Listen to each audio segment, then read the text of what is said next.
sesuatu dimulai dari doa. Nah, malam ini sebentar. Bu Ana sudah bisa mulai? Nah, kita akan buka dengan doa yang akan dipimpin oleh Pak Arief. Minta tolong Pak Arief. Terima kasih Pak Arief. Selamat malam Bapak Ibu sekalian. Sebelum kita memulai acara pikat pada malam ini, baiklah kita berdoa.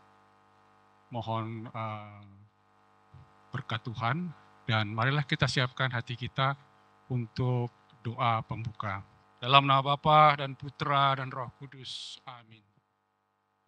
Ya Tuhan Yesus Kristus, terang dan sumber kebijaksanaan kami. Kami bersyukur atas rahmat-Mu yang mempertemukan kami malam ini dalam penyegaran iman ini. Kami akan mendalami spiritualitas Xaverian, semangat para Romo Serikat Xaverian yang diwariskan oleh Santo Guido Maria Conforti. Kami mohon, utuslah Roh Kudus-Mu ya Tuhan, bimbinglah Romo Yakobus Triatmoko agar dapat menyampaikan pengajaran ini dengan baik, sehingga kami semua dapat memahami dan menghayatinya. Bukalah hati dan pikiran kami, agar kami dapat menerima firman-Mu dengan sukacita. Semoga spiritualitas ini menyegarkan iman kami, mendorong kami untuk semakin mengasihi-Mu dan sesama, serta berani menjadi saksi-Mu di dunia ini. Jadikanlah pertemuan ini berkat bagi kami semua, demi kemuliaan nama-Mu. Amin. Dalam nama Bapa dan Putra dan Roh Kudus. Amin. Terima kasih banyak Pak Arief.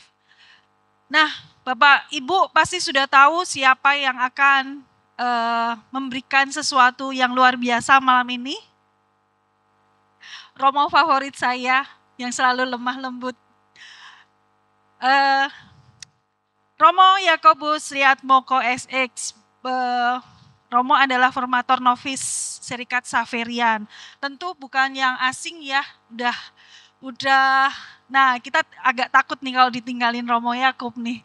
Pasti kangen dengan suaranya, khotbahnya yang selalu lembut buat kita semua. Nah kita langsung mulai saja, kita sambut Romo Yakobus Triatmoko SX. Tepuk tangan dong Bapak Ibu. Monggo Romo. Bapak Ibu yang terkasih, selamat malam.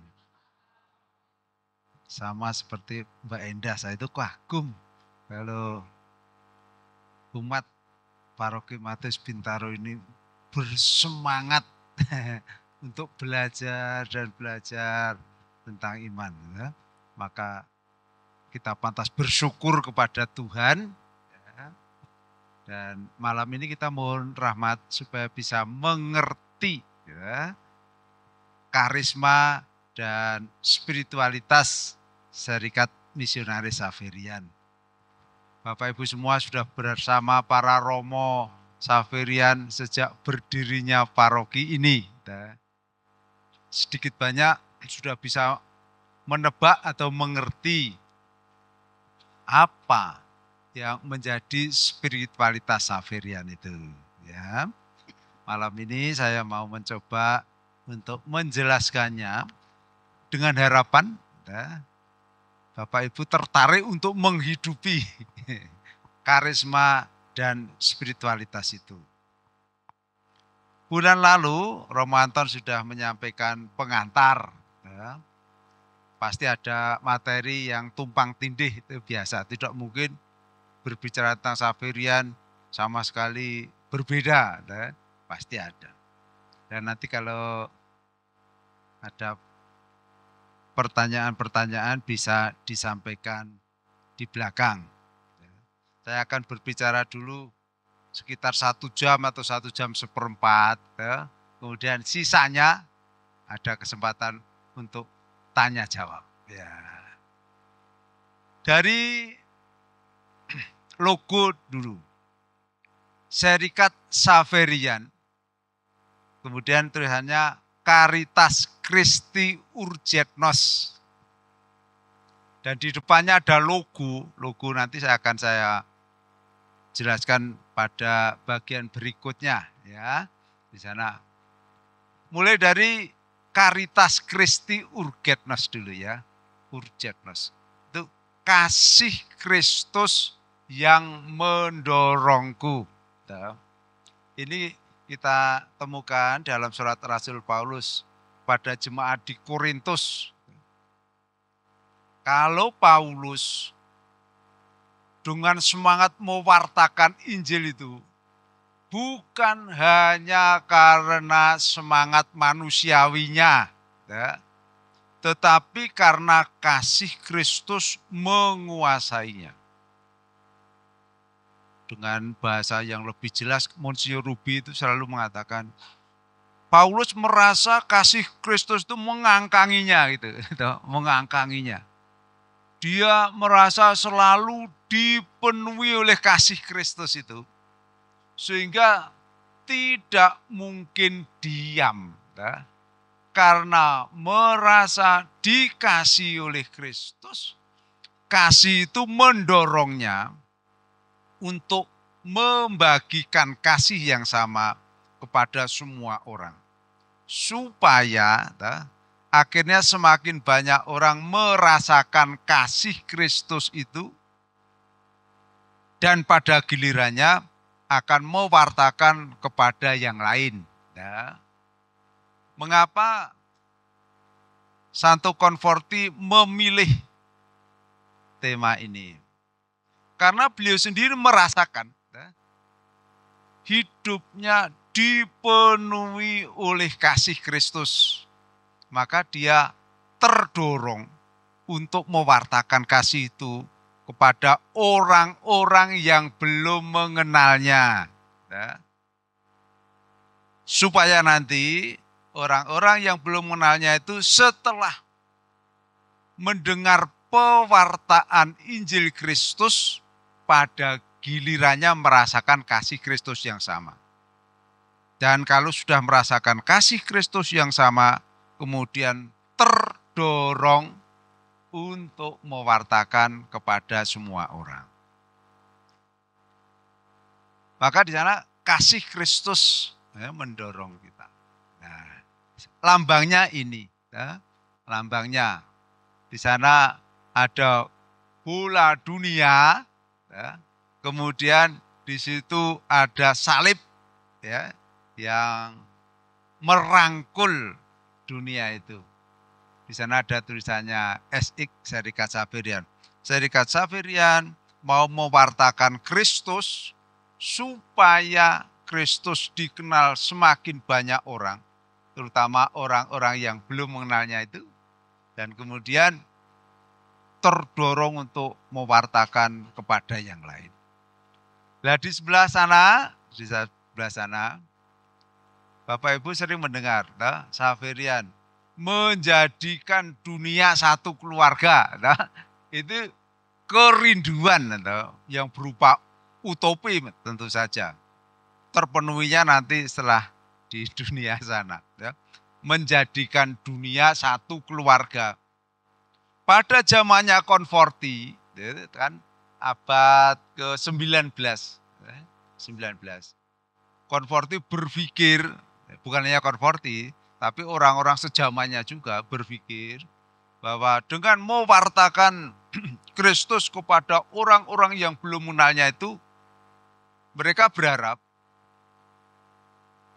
dunia ini akan menjadi satu, yaitu menjadi Kristen gitu. Zaman itu ya. Kalau Bapak Ibu membaca sejarah misi, abad 19 itu di Italia dan Eropa berdiri banyak kongregasi misi. Apa yang mendorong? Yang mendorong penemuan teknologi yang dimulai dari mesin cetak itu.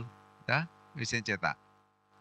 Dari situ kemudian negara-negara Eropa merasa lebih maju daripada negara-negara lain. Maka mereka terdorong supaya negara-negara lain itu tidak ketinggalan, tapi mengalami kemajuan. Maka perlu Kristus diwartakan gitu. Karena mereka percaya abad 19 itu mereka rajin ke gereja masih penuh seperti di Indonesia sekarang ini. Bisa berkali-kali kalau Pastor Angelo menceritakan pada kita itu ya. Mereka yakin kalau negara Eropa itu maju itu karena iman pada Kristus. Maka pantaslah iman Kristiani diwartakan supaya negara-negara yang belum maju itu akhirnya bisa maju. Tetapi dalam konsep misi zaman ini, setelah Konsili Vatikan kedua, gereja merubah paradigmanya. Pewartaan Injil ad gentes, yaitu kepada orang-orang bukan Kristiani, bukan pertama-tama untuk mengkristenkan orang atau mengkatolikan orang. Bukan. Pertama-tama supaya orang mengenal ajaran Yesus itu dan menghidupinya.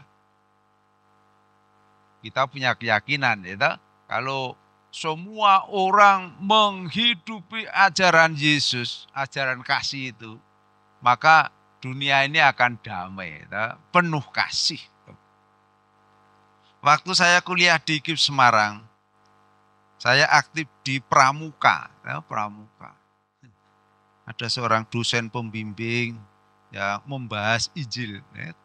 Orang Muslim tapi membahas Injil. Waktu itu dia mengatakan begini, orang-orang Kristen itu dasar orang bodoh. Masa Yesus gurunya mengajarkan, kalau kamu ditampar pipi kirimu, berikanlah pipi kananmu.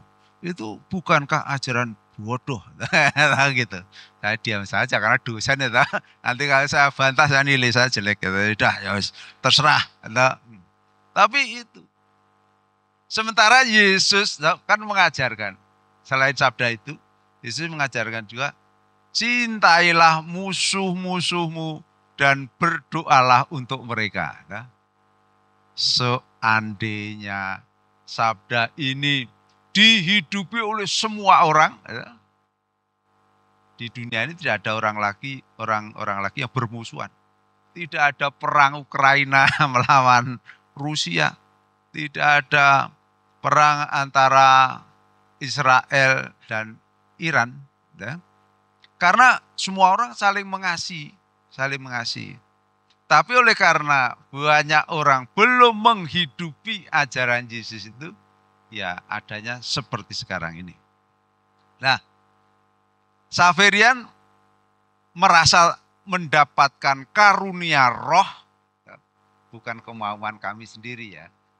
Karunia roh untuk mewartakan Injil kepada semua orang itu dengan harapan orang-orang yang mendapatkan pewartaan Injil bisa menghidupi hukum kasih Kristus itu dan akhirnya menjadi saudara.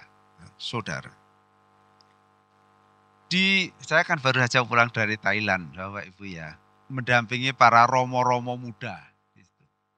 Ada satu komunitas baru, bentuk misi yang baru, yaitu komunitas campur antara para romo Xaverian, kemudian para volunteernya sukarelawan dari Italia, dari Perancis, dari negara itu sendiri, yang bekerja sama untuk mengentaskan kemiskinan.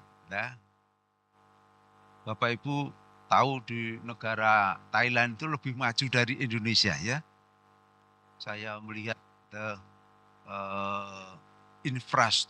infrastrukturnya bagus, kemudian kebersihannya bagus. Kalau saya mengunjungi beberapa gereja Katolik itu, tidak ada debu Bapak Ibu. Kayak gini kan, tidak ada debu. Mejanya, kalau kita itu kan di kaca-kaca itu kan selalu ada debu. Gini ditulisi bersihkanlah kan gitu. Di sana tidak ada Bapak Ibu, betul itu. di gereja-gereja yang saya kunjungi. Pokoknya maju. Tapi kemiskinan tetap ada di mana-mana. Ada kemiskinan. Nah, di sana Xaverian hadir. Mulai dari suster-suster Xaverian itu. Para suster Xaverian hadir dengan mencintai orang-orang yang dibuang itu. Karena Bapak Ibu tahu di dalam agama Buddha, kalau ada orang menderita itu nasibmu, karmamu kan begitu. Salahmu dulu kamu pernah hidup apa, enggak tahu. Maka dibuang. Lah, suster-suster Xaverian itu mengambil dan memelihara orang-orang yang terbuang itu. Kemudian mencintainya. Suster itu bilang, ya, salah satu suster pendiri bilang, saya tidak berharap akan menyembuhkan orang-orang yang handicap itu, enggak. Tapi setidaknya saya mengantar mereka mati dengan layak. Seperti Bunda Teresa itu. Lah, kemudian Romo-Romo Xaverian melihat kenyataan itu, kami hadir. Oleh karena jumlah kami sedikit, maka kami mau mengembangkan dengan bekerja sama dengan awam itu, ya. Jadi ada orang-orang muda yang merasa tertarik untuk mengasihi sesamanya yang menderita dan miskin itu bekerja sama dengan kami. Mereka tinggal di komunitas Xaverian, entah menurut kebutuhan masing-masing, ya. Ada yang 1 bulan, ada setengah tahun, 1 tahun, 2 tahun membuat kontrak. Nah, di situ kita mau mewujudkan dunia satu keluarga. Kita bisa membayangkan dalam satu keluarga itu biasanya antar anggota keluarga saling mengasihi satu sama lain, saling memperhatikan. Saya yakin keluarga-keluarga Anda semua ini juga saling mengasihi, saling memperhatikan. Lah, harapan kita hadir untuk menciptakan situasi itu. Kapan akan terwujud itu hanya Tuhan Yesus yang tahu. Oh, zamannya Tuhan Yesus ada di dunia aja, beliau juga tidak bisa menyelesaikan masalah itu.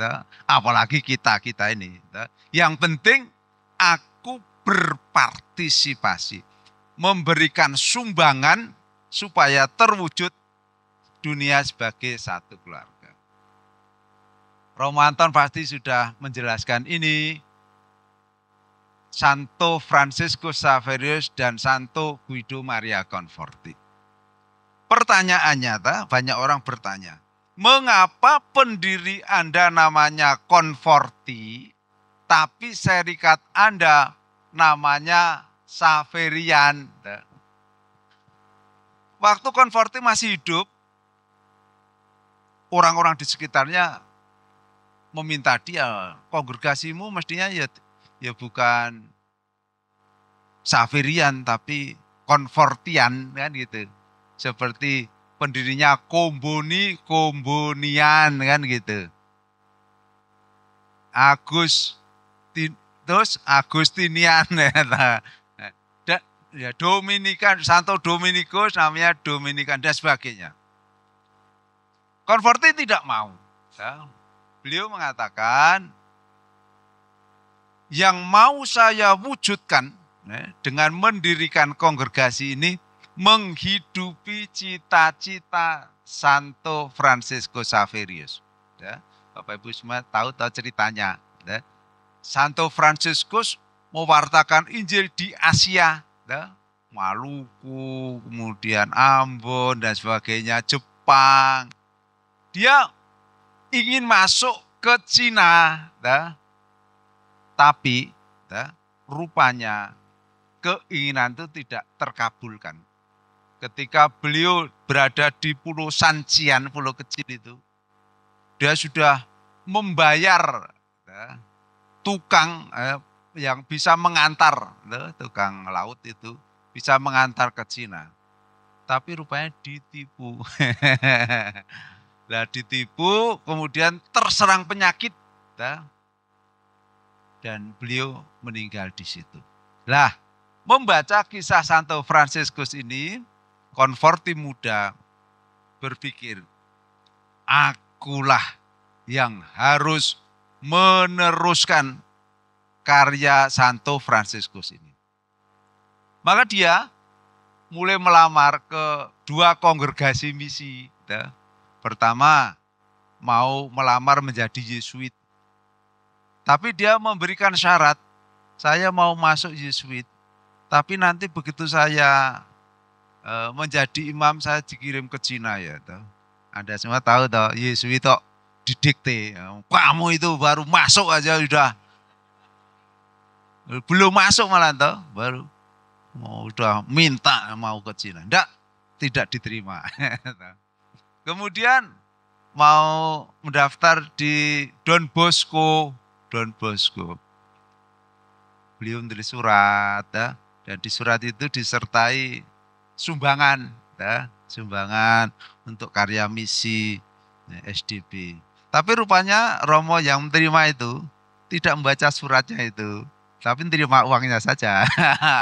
Maka dalam jawabannya, terima kasih atas sumbanganmu gitu. Tidak disinggung sama sekali permintaannya untuk masuk ke kongregasinya. Maka konverti melihat kehendak Tuhan, berarti Tuhan tidak menghendakiku untuk masuk SDP juga. Maka dia masuk Seminari Projo. Maka di saat beliau tetap di Seminari Projo, keinginan untuk mewartakan Injil itu tidak berhenti. Tidak berhenti. Hingga akhirnya setelah menjadi romo, uskupnya memberikan tugas kepadanya untuk ngurusi anak-anak, yatim, piatu, macam itulah. Kamu tidak usah pergi ke misi, itu misi di sini banyak orang yang harus kamu tangani. Tangani sana. Rupanya itu tidak mematikan keinginan konverti untuk mewartakan Injil. Keinginannya terus menerus. Kemudian ada pergantian uskup, waktu itu beliau melihat peluang. Aku mau mendirikan kongregasi misi dengan tujuan tunggal, mewartakan Kristus kepada orang-orang yang belum mengenalnya. Rupanya itu merupakan anugerah roh yang diberikan gereja melalui konverti. Namanya karisma. Jadi karisma Xaverian itu mewartakan Injil kepada orang-orang yang belum mengenalnya itu. Tugas khususnya itu. Karisma ini bukan muncul dari keinginan diri, tetapi anugerah roh bagi gerejanya. Bagian kedua itu saya tulis. Tugas khusus para Xaverian adalah mewartakan Injil kepada orang-orang yang belum mengenalnya. Di konstitusi ditulis begini Bapak Ibu. Tujuan tunggal dan eksklusif Xaverian adalah mewartakan Injil kepada orang-orang yang belum mengenalnya. Kemudian di antara bangsa-bangsa atau kelompok-kelompok yang bukan Kristen itu, kita secara khusus mengabdikan diri kepada orang-orang yang diistimewakan dalam kerajaan Allah, yaitu kaum miskin, lemah, tersingkir dari masyarakat, dan mereka yang menjadi korban ketidakadilan atau penindasan. Barangkali ada yang bertanya, mengapa orang miskin punya hak khusus? Kita tahu dari mana? Dari pilihan Yesus. Ketika dia lahir, dia tidak memilih lahir di istananya Herodes. Dia tidak lahir di hotel mewah, tapi dia lahir di antara para gembala. Yesus lahir pertama-tama untuk orang yang miskin dan menderita. Baru kemudian ada pertanyaan berikutnya, apakah tidak untuk orang kaya juga? Ya, jawabnya ya, untuk semua manusia. Tetapi orang yang kaya akan bisa berjumpa dengan Yesus kalau mau turun menjumpai orang miskin itu. Orang kaya yang tetap tinggal di istananya tidak akan pernah berjumpa dengan Yesus. Tapi yang mau turun untuk menolong orang kecil dan menderita ini akan bisa berjumpa Yesus di sana.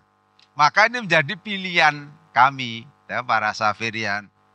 Xaverian mau menjadi utusan Yesus yang bekerja untuk orang-orang yang Dia cintai, yaitu yang miskin dan menderita. Nah, tugas kami di mana kami hadir, kalau Bapak Ibu memperhatikan, dalam khotbah-khotbah kami mendorong semua umat untuk terlibat dalam karya ini. Ya. Kemudian mungkin ada pertanyaan lagi, kalau gitu Romo, kenapa Romo Xaverian masih ditinggal di paroki Bintaro? Bukankah sudah banyak orang Kristen, orang Katolik? Bukankah orangnya kaya-kaya? Gitu. Jawabannya ini. Selama masih ada orang yang belum mengenal Kristus dan kita bisa bekerja di sana, kita melakukannya. Dalam istilah sekarang ini baru keluar setelah kapitel kami 2 tahun yang lalu. Namanya gramatika, bahasa Xaverian. Yang pertama memang tugasnya mewartakan Injil kepada orang-orang yang belum mengenalnya. Caranya tentu saja disesuaikan dengan tuntutan zaman. Kalau zamannya Santo Fransiskus Xaverius di perempatan jalan, woi bertobatlah. Gambarnya selalu bawa salib itu. Ya, kalau tidak bertobat kalian akan masuk neraka, kan gitu. Kalau saya di perempatan Tangerang, bertobatlah. Mungkin FPI langsung memotong kepala saya. Maka disesuaikan. Pilihan Romo Xaverian, yang karyawan Santo Matius dulu. Kan pertama-tama bukan yang Katolik, bukan. Orang-orang setempat, Kemudian zamannya Romo siapa itu? Lorenzo Scalia itu. Beliau dekat dengan orang-orang yang kecil, kemudian mendirikan Polimat, yang saat ini sedang disuspensi. Semoga mau nanti bisa. Tujuannya itu untuk mewartakan Kristus kepada orang lain melalui tindakan nyata. Tindakan nyata. Dan syukur pada Allah di Matius ini masih ada juga katekumen yang mau mengenal Kristus. Mau mengenal Kristus. Di Tuasebio itu kan dipermasalahkan. Kenapa di Tuasebio masih dipertahankan? Katekumennya banyak. Ada banyak orang yang mau mengenal Kristus. Ya, maka kesempatan digunakan. Yang kedua, ada kesempatan berdialog dengan penganut agama lain. Maka kalau di sini ada seksi HAAK yang dipertajam pada zamannya Pastor Marini, kita mengutamakan dialog antar agama. Dalam dialog bukan untuk mempertobatkan mereka menjadi Katolik, enggak. Kalau di antara mereka akhirnya ada yang mau percaya, itu karya roh. Tapi tujuan kita ini untuk mewartakan ajaran Kristus. Ajaran Kristus seperti ini loh. Supaya kalau ada orang mau menerima ajaran itu dan menghidupinya, syukur pada Allah. Kalau tidak ada yang memaksa. Allah itu tidak pernah memaksa siapapun. Yang ketiga tadi, pembebasan orang miskin dan menderita seperti yang dilakukan oleh Yesus. Maka saya kira di paroki Matius dihidupi semangat itu. Tidak hanya nyanyi-nyanyi, nyanyi ya baik, tapi harus ada 3 unsur itu, 3 unsur itu. Bapak Ibu mungkin bisa melihat kekasannya. Tugas khusus. Nah, apa semangat rohani spiritualitas Xaverian ini yang diminta saya berbicara itu. Bunyinya begini dalam konstitusi nomor 3. Persatuan dengan pribadi Kristus misionaris Bapa, pusat kehidupan kita, sumber dan inspirasi pemikiran, cinta kasih dan tindakan kita. Kemudian yang kedua, kehidupan kerasulan yang dihayati dengan pengikraran nasihat-nasihat Injil. Saya akan menjelaskan lebih panjang lebar pada bagian pertama, kemudian yang kedua, dalam penghayatan Injil ini, nasihat-nasihat Injil ini nanti akan saya bahas beberapa hal yang sangat penting. Nah, bagaimana memelihara persatuan dengan Kristus? Seperti Bapak Ibu sudah lakukan, ya. Pertama-tama dengan doa. Dikatakan di sana, pendiri kita melukiskan seorang misionaris sebagai seorang pendoa yang dalam kegiatannya tetap memelihara kesatuan dengan Kristus dan darinya dia secara terus-menerus memperoleh inspirasi. Kalau ada Xaverian yang tidak berdoa, Bapak Ibu ingatkan ya, Romo, jangan hanya memelihara ayam, jangan lupa doa juga loh. Memelihara itu boleh ayam. Tapi kalau melupakan doa, tapi Romonya enggak, di sini enggak. Kalau ada Romo Xaverian yang rajin memotong anggrek, memotong itu. Bagus, mencintai alam. Tapi Anda melihat Romo Kadek berdoa. Kalau ada Romo Xaverian yang rajin menyapu, ya, itu tidak saya sebutkan itu. Ya, mancing, tapi semoga mancingnya sambil kontemplasi itu. Salam Maria, penuh rahmat Tuhan serta ikannya. Diharapkan itu Xaverian, bahkan dikatakan demikian, bagian kedua itu. Melalui teladannya kita sadar akan keperluan menyediakan waktu yang luas untuk doa pribadi, refleksi, kontemplasi. Bahkan bila perlu mengorbankan karya cinta kasih dan kerasulan.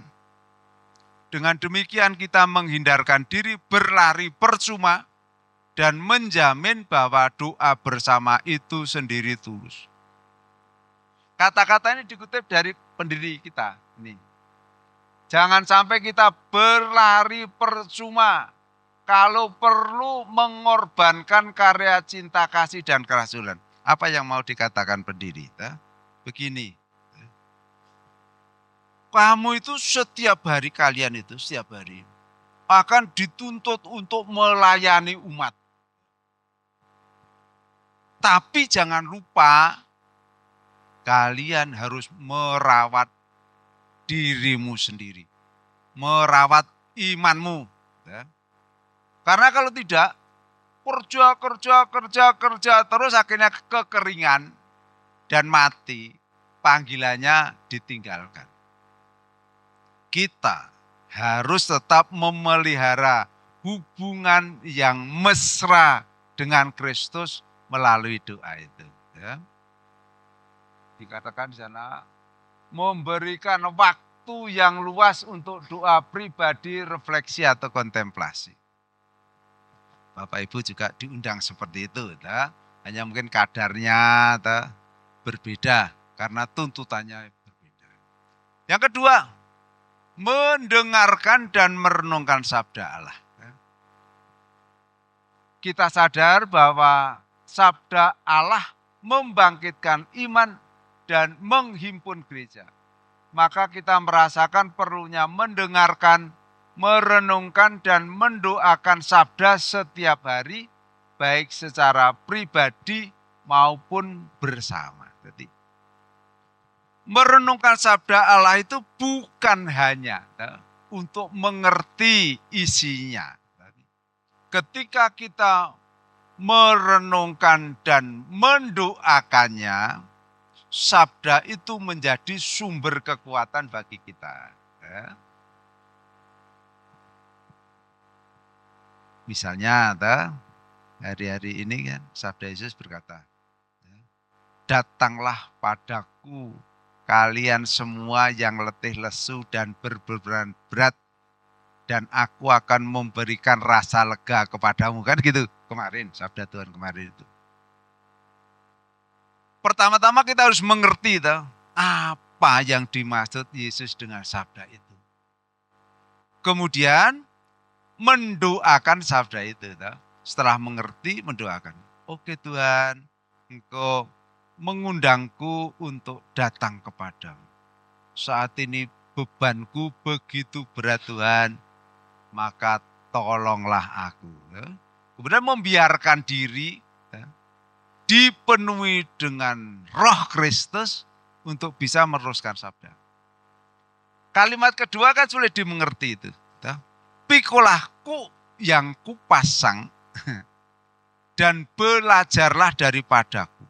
Karena ku yang kupasang adalah ringan. Ini sulit ini. Ku beban. Beban. Ku itu selalu dipasang di antara dua binatang. Lah, Yesus mengatakan beban kita sehari-hari, kita ini ringan, tapi ada syaratnya. Kalau kita memikulnya dengan yang lain, lah yang lain ini Yesus sebelahnya ini. Maka dia bilang, belajarlah daripadaku. Belajarlah daripadaku. Kalau kita belajar dari Yesus bagaimana memikul beban kehidupan ini, kita akan menjadi ringan. Tapi kalau kita protes terus, seperti sapi yang baru diajari itu loh. Bapak Ibu tahu di kampung itu tahu. Kalau yang sapi yang baru diajari, kalau ahya pasti tidak tahu, orang kota. Ya, kamu tahu? Tahu ya tak. Kalau lembu itu baru diajari, gedubak-gedabik. Bahasa Indonesianya apa itu? Wah, ini. Loh ini berdarah-darah. Tapi lama-kelamaan karena selalu dipasangkan dengan lembu yang sudah berpengalaman, dia tanya, kenapa kamu tenang aja? Aku mengabdi Tuanku. Dan sebagainya, lama-lama menjadi tenang. Lah kita dalam memikul salib ini tak pernah sendirian. Hanya kita mau belajar dari yang di sebelah kananku ini enggak, yaitu Yesus. Kalau kita mau belajar dari Yesus, Yesus akan menjelaskan pada kita. Maka Yesus mengatakan, belajarlah daripadaku karena aku lemah, lembut, dan rendah hati. Saya tahu beban umat itu kadang-kadang berat sekali. Kadang-kadang. Tapi siapa saja yang mau bertanya pada Yesus, belajar pada Yesus, Yesus akan memberikan kekuatan. Maka doa bagi kami, Saferian, mutlak, penting sekali. Mendengarkan sabda Allah dan merenungkannya juga perlu. Kemudian ini, mendoakan ibadat harian. Zaman dulu, ibadat harian ini hanya didoakan oleh para religius. Romo-romo, suster, bruder. Sekarang gereja menyarankan juga, kalau umat mau dan merasa tertarik, bisa mendoakannya. Hanya memang perlu dijelaskan ya, karena kan doanya menggunakan mazmur-mazmur ya sering sulit dimengerti. Maka perlu belajar mazmur sedikit. Belajar sama Mas Heru nanti. Atau pada siapa. Ya. Nah, kapan-kapan nanti bisa mengundang ahli mazmur gitu Pak. Jadi supaya umat bisa mulai mendoakan ini. Ibadat harian. Tugasnya para romo, diakon ke sana itu mendoakan ibadat harian. Ini tidak perlu panjang lebar. Ini yang berikutnya, mengikuti perayaan Ekaristi setiap hari. Dalam gereja itu Bapak Ibu ada dua aliran. Aliran pertama yang mengatakan kita perlu mengikuti perayaan Ekaristi setiap hari. Tapi ada aliran kedua yang berpendapat kita tidak perlu setiap hari, cukup 1 minggu sekali di hari Minggu. Nah kemudian dalam pertemuan kapitel namanya, Xaverian, kami berdiskusi, milih yang mana. Dan akhirnya kami memilih itu, mengikuti perayaan Ekaristi setiap hari. Bagi kami yang imam, Xaverian itu kan ada yang bruder juga ya, tidak semuanya imam. Bagi kami yang imam, kami merayakan Ekaristi setiap hari. Bruder juga diharapkan merayakan Ekaristi setiap hari. Karena Ekaristi adalah puncak dan sumber kehidupan Kristiani. Kita percaya pada sabda Yesus yang mengatakan, tubuhku benar-benar makanan dan darahku benar-benar minuman. Kalau Ekaristi sungguh-sungguh kita rayakan, kita hayati sesuai dengan ajaran gereja seperti itu, maka Ekaristi menjadi sumber kekuatan. Sumber kekuatan. Kalau merayakan Ekaristi hanya karena kewajiban, hanya karena kalau tidak hadir nanti dimarahi romonya, itu tidak membawa apa-apa, tidak membawa perubahan apa-apa. Saya bicara tentang frater-frater, kadang-kadang kan ada yang datang ke kapel, kemudian meneruskan tidurnya. Itu ya tidak membawa perubahan apa-apa. Kita yakin itu. Inilah sumber kekuatan kami. Ekaristi. Berikutnya sembah sujud. Di paroki kita sudah dimulai di inisiasi untuk sembah sujud. Tapi yang datang hanya segelintir orang. Karena belum tahu maknanya. Maka malam ini mau saya jelaskan.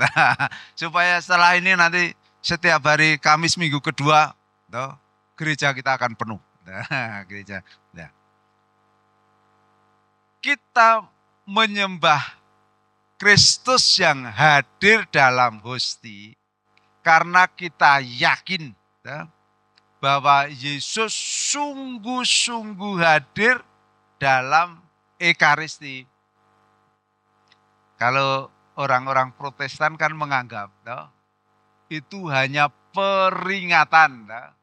Maka sisa roti di dalam gereja-gereja Protestan itu hanya kemudian dikumpulkan di bakul, kemudian dibagi-bagikan. Di gereja Katolik enggak. Ekaristi yang sudah dikonsakrir adalah Yesus sendiri. Maka kita memperlakukan hosti itu sebagai Yesus. Kita yakin hosti yang ditaruh di ini monstran namanya, sungguh-sungguh Kristus hadir. Bulan September nanti kita akan mengikuti perayaan kanonisasi siapa? Carlo Acutis, orang muda, meninggal usia 15 tahun. Apa keutamaan dari orang muda itu? Dia menyebarluaskan mukjizat-mukjizat Ekaristi. Kalau Bapak Ibu mau membaca, silakan membaca di internet sekarang sudah banyak. Tapi di mana itu? Obor juga tersedia buku mukjizat-mukjizat Ekaristi, tidak mahal. Di sana diceritakan, dikisahkan, ditulis kisah-kisah bahwa Yesus sungguh hadir dalam Ekaristi. Ya. Salah satu yang terkenal yang terjadi di Italia itu. Ya. Seorang imam peziarah ragu-ragu ketika mempersembahkan Ekaristi, mengkonsakrir Ekaristi. Pada saat dia memecah hostia, dari sana mengalir darah. Dan ada sekarang ini ahli yang mempelajari secara khusus kasus ini. Dikatakan ini sungguh-sungguh terjadi. Jadi darah yang mengalir dari roti yang dipecah itu darah seorang manusia. Di mujizat-mujizat lain juga terjadi seperti itu. Dalam penyelidikannya si ahli ini mengatakan ini darah yang mengalir dari hati seseorang. Ini daging, kan ada yang berubah jadi daging juga. Daging yang berasal dari hati manusia. Bagi kita orang Katolik langsung percaya itu Yesus. Yang anehnya, ahli ini tidak bisa menemukan jenis DNA-nya katanya. Nah, kemudian gereja melihat satu ini tidak ditemukan supaya orang punya iman. Nah, kalau semua bisa diselidiki ya, namanya bukan misteri. Misteri. Maka saya mengundang Bapak Ibu kalau ada waktu hari Kamis, minggu kedua diadakan adorasi Ekaristi, silakan datang. Mari kita datang menyembah Kristus yang hadir secara nyata dalam Hosti Kudus. Selain adorasi bersama, kita juga bisa mengadakan adorasi pribadi, yaitu datang ke gereja di mana Yesus ditahtakan.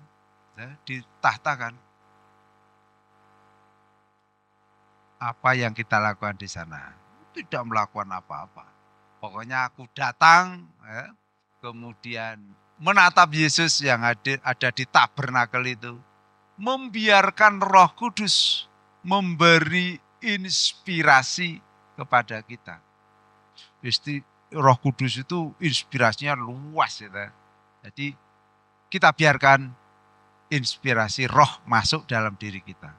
Dan biasanya Bapak Ibu yang rajin melakukan adorasi pribadi dan adorasi bersama, hidupnya baik karena dipenuhi oleh Roh Kristus. Yang terkenal itu Romo siapa itu? Romo yang tidak pintar itu, Yohanes Maria Vianney. Suatu hari ada petani, setiap hari katanya datang ke gereja, melepas topinya, meletakkan di atas kayu cangkulnya itu, kemudian masuk gereja. Setiap hari. Kemudian Romo itu bertanya, Pak, apa yang kamu lakukan? Kamu kok setiap hari datang ke gereja, kemudian duduk di depan tabernakel? Petani itu mengatakan, saya tidak mengatakan apa-apa, Pastor. Pokoknya saya percaya Yesus hadir di sana. Dan ketika saya hadir di sana, saya merasa hatiku dipenuhi oleh kehadirannya. Untuk bisa merasakan ini, Bapak Ibu harus mencoba. Teori gampang disampaikan, tetapi kesetiaan duduk di depan sakramen Maha Kudus yang adalah Yesus sendiri, ini butuh pengalaman. Harus dilakukan. Devosi sekarang. Xaveriani devosinya apa? Yang pertama dari Konstitusi nomor 49 itu. Devosi kepada Bunda Maria. Ditulis di sana, Maria Bunda Tuhan dan Bunda Gereja menduduki tempat istimewa dalam sejarah keselamatan. Ia memandangnya sebagai perawan dalam sikap mendengarkan dan menyimpan sabda Allah, menjadi pembawanya dengan rendah hati dan berani senantiasa memperhatikan kebutuhan saudara-saudara. Ya. Maka kita berdevosi kepada Bunda Maria. Kalau Bapak Ibu melihat Pastor Fernando, siapa lagi? Pastor Lorenzi, dan lain-lain, Pastor Xaverian. Tangannya memegang rosario, kemudian jalan-jalan, mengelilingi gereja. Apa yang mereka lakukan? Doa rosario ini. Jadi doa rosario tidak harus duduk bersila seperti semedi. Bisa dilakukan kapan saja. Sambil dalam perjalanan, nyetir misalnya, daripada mikir macam-macam, bisa mendaraskan doa Salam Maria. Sambil nunggu antrian, kita bisa mendoakan doa Salam Maria. Dan kalau kita sungguh-sungguh mendoakannya, maka Bunda Maria akan menyertai kita.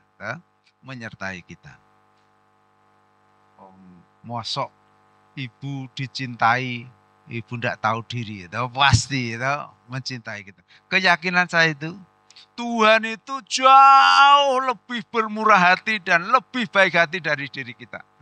Maka kalau kita mencintai Tuhan, mencintai Bunda Maria, mereka tak kalah bermurah hati akan mencintai kita.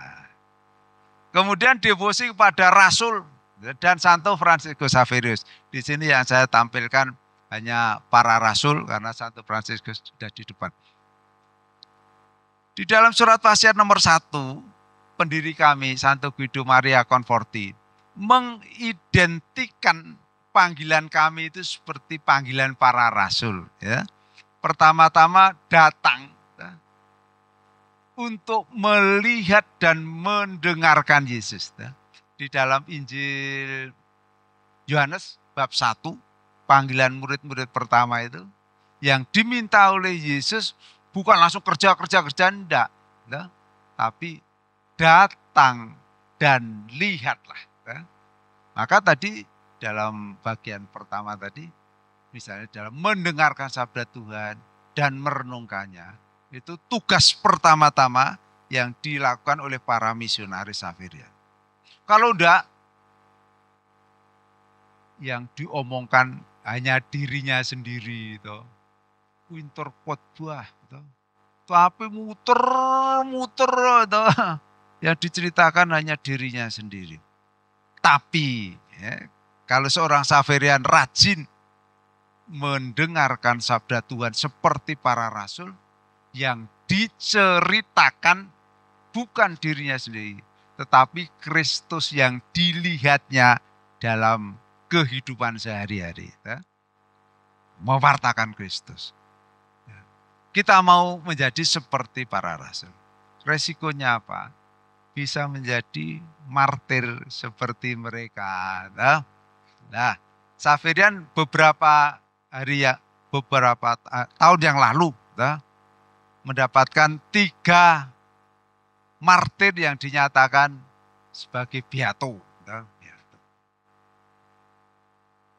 Mereka mewartakan Injil di Kongo.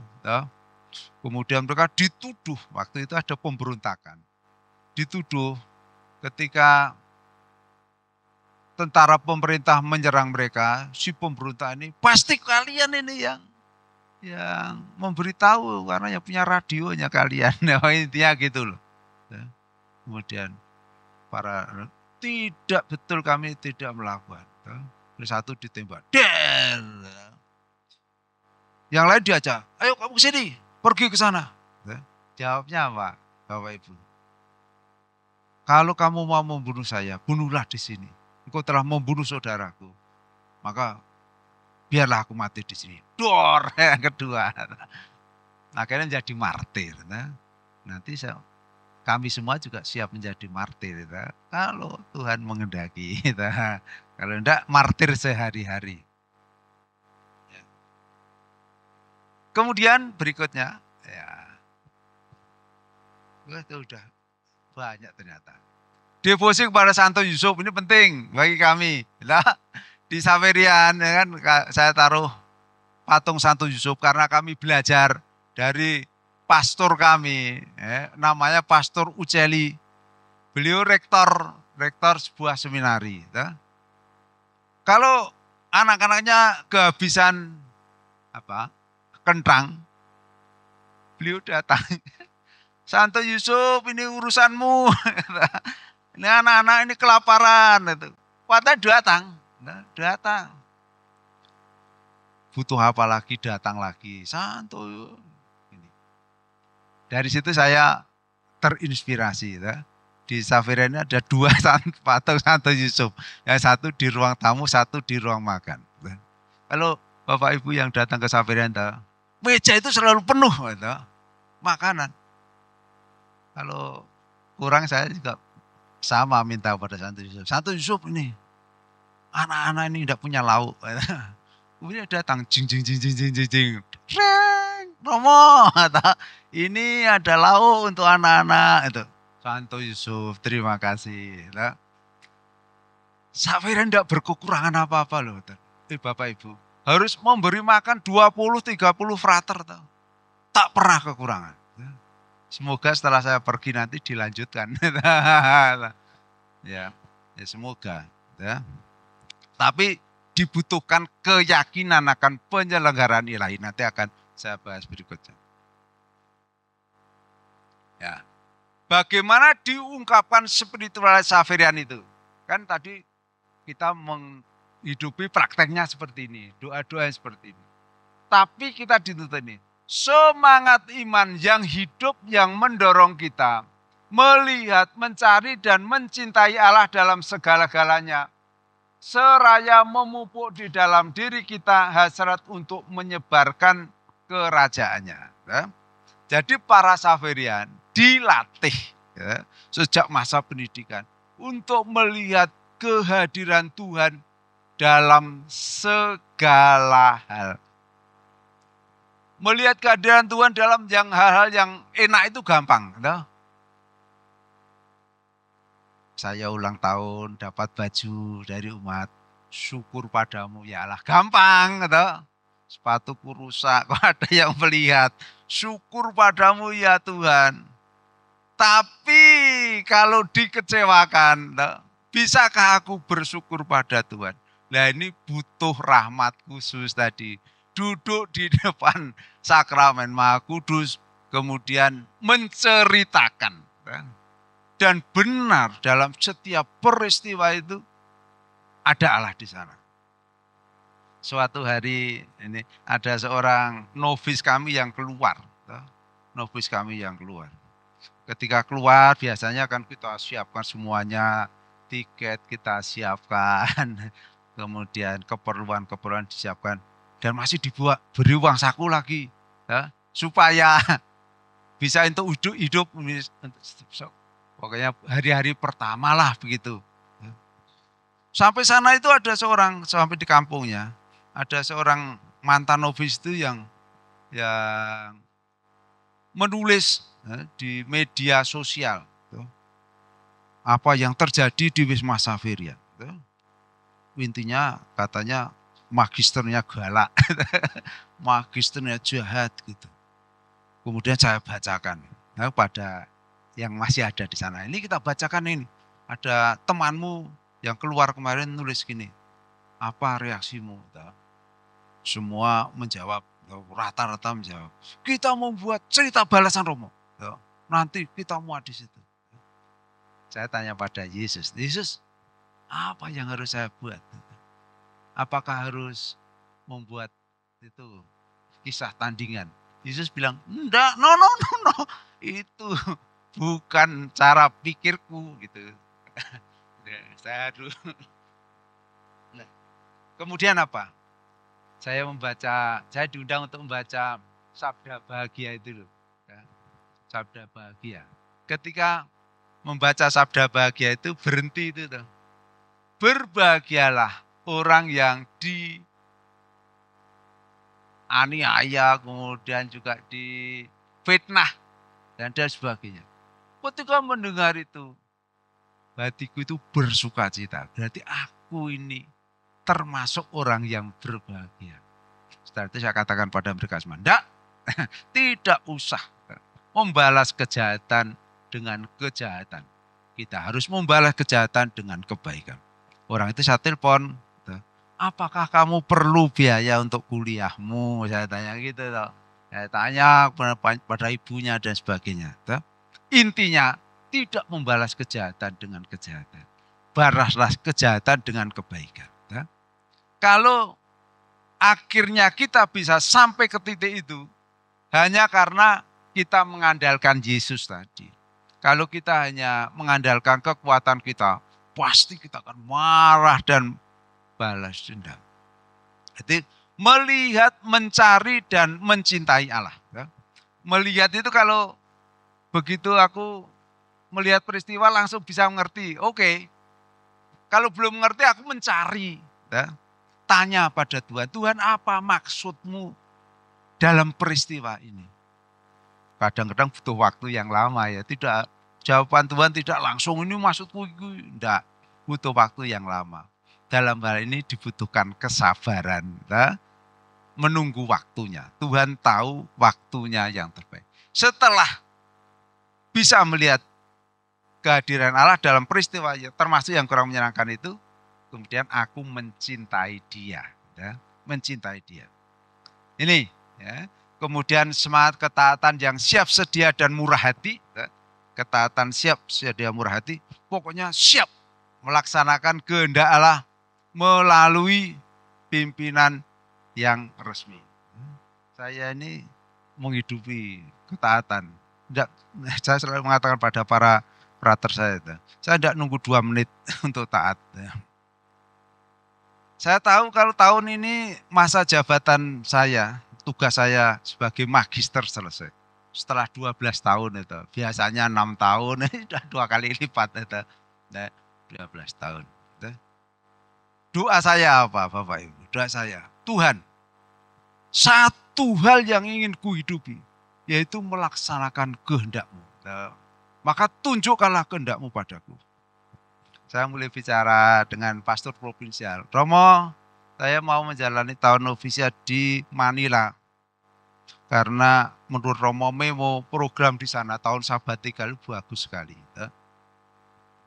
Romo provinsial oleh karena berada di Amerika bilang pada saya, lebih baik Romo ke Amerika. Supaya punya cakrawala misi yang lebih luas Romo. Romo sudah di Afrika, sudah di Eropa, sudah di Asia. Yang kurang Amerika. Maka Romo pergi ke Amerika. Siap Romo. Romo mulai mengurus. Romo Wawan yang mulai mengurus. Menghubungi sana. Aduh. Tolong diuruskan visa. Untuk Romo Yakobus. Sudah dihubungi universitas di mana mau belajar itu. Tapi apa? Tahu Bapak Ibu? Trump itu menutup pintu. Menutup pintu. Jadi Presiden Trump itu loh. Rektornya menjawab, dengan sedih kami harus menjawab bahwa untuk sementara ini tidak akan diberikan visa pelajar ke Amerika. Oke. Saya ngerti kehendak Tuhan. Kehendak Tuhan berarti tidak mengendaki saya ke Amerika. Belum lama, itu hari Selasa kalau tidak itu. Jumatnya saya dapat telepon dari Pastor Sudar. Romo Yakobus, Pastor Jenderal mengendakimu. Kamu melakukan tahun sabatikal di rumah. Dengan tugas di rumah jenderal. Saya bawa dalam doa dulu Romo ya. Saya bawa dalam doa. Kemudian setelah bawa dalam doa, saya menghubungi Pastor Jenderal langsung karena Romo Sudar. Nanti kalau mau, Romo langsung menghubungi Pastor Jenderal. Setelah doa tadi, saya melihat Tuhan, aku mau ke Amerika sebenarnya, tapi tidak dapat visa. Tiba-tiba ada tawaran ke Roma. Ini berarti kehendakmu sana. Saya hubungi Pastor Jenderal. Kemudian Pak Sudiro menjelaskan semuanya. Saya jawab, ya siap. Nanti September saya berangkat ke sana. Melihat, saya mau contohkan ini loh Bapak Ibu. Melihat, mencari, kemudian semangat ketaatan. Jadi, saya taat dimanapun. Nanti kalau dari sana dikirim ke Afrika lagi ya siap. Jadi martir. Kemudian semangat cinta yang mendalam terhadap keluarga Xaverian. Para Xaverian menunjukkan cintanya kepada Xaverian. Yaitu dengan siap diutus kemanapun. Dan siap mengabdi Xaverian. Ini percaya sepenuhnya pada penyelenggaraan ilahi. Ini juga salah satu kekasan spiritualitas Xaverian.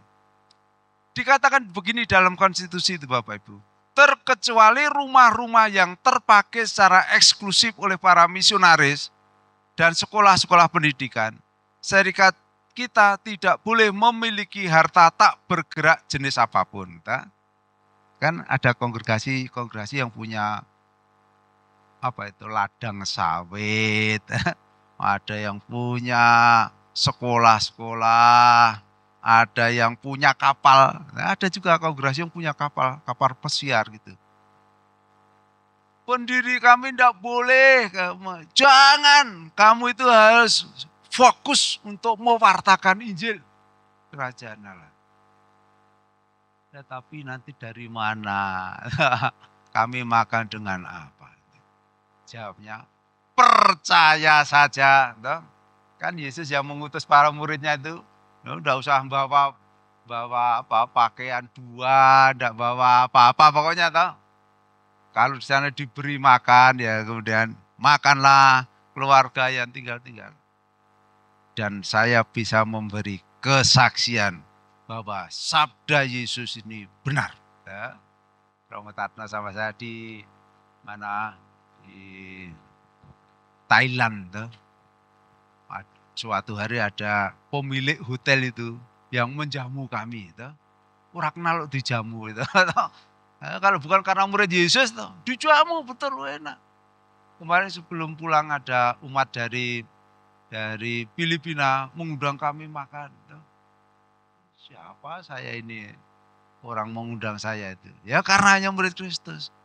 Kami mengunjungi paroki gereja pertama yang didirikan di sana Thailand. Romonya itu ramah sekali Bapak Ibu. Bukan hanya silakan Romo enggak. Kamu datang, nih minum snack dulu. Kemudian setelah misa masih diberi makan siang lagi. Percaya sepenuhnya pada penyelenggaraan ilahi. Seperti akti di Wisma Xaverian Bintaro ini tidak kekurangan apa-apa. Karena kami percaya. Tuhan bekerja lewat Anda semua. Tapi saya tidak pernah, ya boleh tepuk tangan. Ya. Tapi saya tidak pernah mengemis Bapak Ibu ya. Kadang-kadang di khotbah, di akhir khotbah saya mengucapkan terima kasih ya, supaya orang ingat. Bapak Ibu terima kasih atas kemurahan hati Anda semua. Saat ini para frater itu ada yang butuh sepeda. Kemudian, tapi saya bilang jangan minta saya datang ke kapel. Dan menceritakan itu orang mendengar. Oh Romo butuh sepeda dirempat sepeda. Percaya pada penyelenggaraan ilahi. Itu benar. Benar. Tuhan akan mencukupi apa yang kita perlukan. Kita tidak akan jadi kaya raya, tapi kita tidak berkekurangan. Kaul misi. Ini juga kekasan kami. Melalui kaul misi kita berjanji mengabdikan seluruh hidup kita kepada kegiatan kerasulan syarikat yang khas menurut konstitusi dan petunjuk-petunjuk para superior.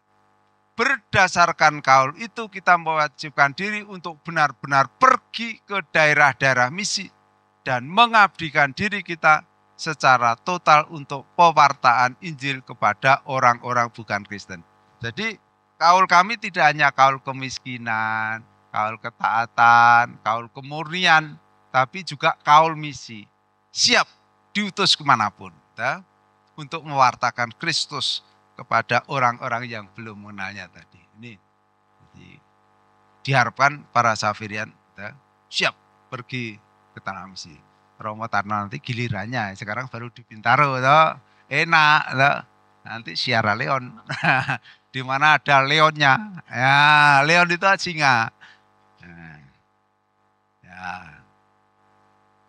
Misi dan hidup bakti, untuk mengungkapkan dan menghayati secara lebih radikal pentak desain kita pada misi, kita mengikuti jejak Kristus dengan kaul kemurnian, kemiskinan, dan ketaatan. Hidup rasuli dan hidup bakti bagi kita merupakan karisma yang satu dan tak terpisahkan. Jadi kita bukan hanya misionaris tapi juga religius yang berkaul itu. Awam Xaverian ini yang terakhir, yang terakhir. Ini pesan sponsor. Yaitu awam yang menerima anugerah dari Roh Allah untuk menghidupi karisma Xaverian. Jadi para awam Xaverian ini yang di Indonesia dinamakan paguyuban Xaverian ini menjadi anggota awam Xaverian bukan hanya karena kemauan sendiri, tetapi Roh Allah yang menggerakkan mereka. Nah, sekarang ini hadir yang bagian ini yang sudah menjadi awam Xaverian. Ini ketuanya ini, Pak Alfred. Sudah lama ini. Saya sudah diganti ya, Pak. Harus diganti juga. Ya. Ini hanya bercanda, Pak. Kalau masih dibutuhkan teruslah. Kemudian mereka tetap tinggal dalam profesi masing-masing. Jadi mereka tinggal dalam profesi mereka masing-masing. Tetap boleh tinggal di rumah mereka masing-masing. Tetapi menghidupi karisma Xaverian. Jadi antara yang hadir ini dulu ada yang benci kalau mendengar azan. Gitu. Allah apa Allah. Wah itu dua marah-marah gitu. Tapi dengan mengikuti Xaverian, berdialog dengan orang-orang Muslim, sekarang mendengarkan azan sore itu, alhamdulillah. Hatinya dibuka untuk mencintai sesama meskipun berbeda. Intinya itu. Dan kemudian para anggota vaksin kan tidak lagi hidup bagi dirinya sendiri, tetapi hidup bagi Kristus dalam diri sesama. Di Eropa, awam Xaverian itu ada yang membaktikan diri ke misi. Di Indonesia belum ada. Siapa tahu nanti ada yang mau berangkat. Bu Endiat mau berangkat ke misi? Bu Endiat ya sepuh ini. Saya tanya, apa mau berangkat ke misi? Yang di Eropa ada yang berangkat ke Kamerun, ada berangkat ke Kongo, ke tempat lain. Mereka ada yang satu keluarga berangkat, anak-anaknya diajak untuk bermisi di sana. Ada yang menjadi dokter, ada yang menjadi guru, gitu. Jadi membawa Kristus melalui profesi mereka masing-masing. Pertanyaan terakhir, ya itu, apakah Anda merasa terpanggil untuk menjadi awam Xaverian? Setelah mendengarkan penjelasan dari presentasinya Romo Anton, dari presentasi saya, dan bulan depan masih ada satu lagi Romo ya, dari Romo Petrus, yang sekarang menjadi pendamping Xaverian itu. Apakah Anda merasa tertarik? Kalau tertarik nanti akan diadakan inisiasi namanya. pelajaran, pengantar untuk menjadi awam Xaverian itu seperti apa. Dan nanti Anda bisa menghidupi karisma dan spiritualitas Xaverian. Terima kasih.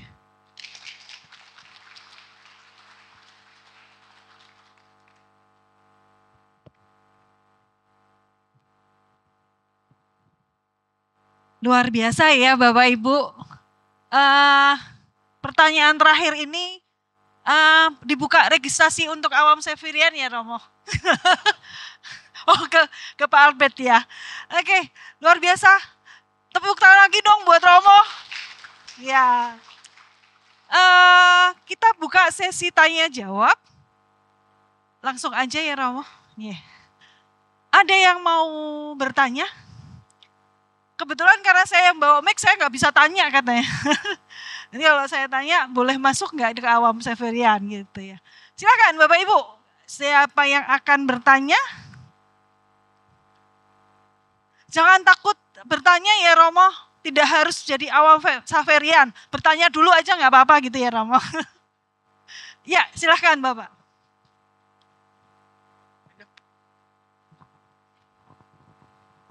Terima kasih. Saya Sugianto dari Santa Maria. Pertanyaan yang terakhir itu belum Romo ya. belum. Tapi barangkali pewartaan itu bisa melalui berbagai profesi masing-masing gitu ya. Begini Romo, minggu bulannya pertama sebelumnya dengan Romo Anton ya. Saya bertanya iseng sebenarnya ya. Dari sekian banyak area di Indonesia atau di dunia dengan misi tadi, kenapa milihnya di Bintaro gitu ya. Nah jawaban beliau itu, Bintaro itu ada di pinggiran, jadi artinya banyak yang belum mengenal lah gitu ya. Nah kemudian tadi Romo memberikan informasi terkait dengan pewartaan yang dilakukan oleh Carlo Acutis ya, terkait dengan media. Nah zaman sekarang ini kan misi itu bisa disebarkan melalui media gitu. Nah apakah Xaverian atau SX dalam hal ini sudah mengembangkan misi melalui media itu, atau barangkali Bintaro kalau saya lihat itu channel YouTube-nya itu juga sudah ada di sana ya. Tapi sepertinya kok tidak di app di beranda gitu. Apakah memang sedang off atau memang belum berkembang dengan baik begitu. Terima kasih Romo.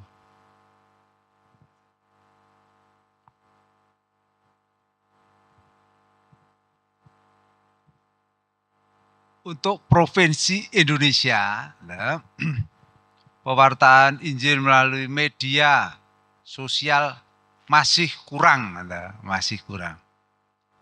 Kalau dari paroki-paroki Xaverian yang aktif, yang paling aktif, paroki Labuh Baru. Bapak Ibu membaca, sering membaca.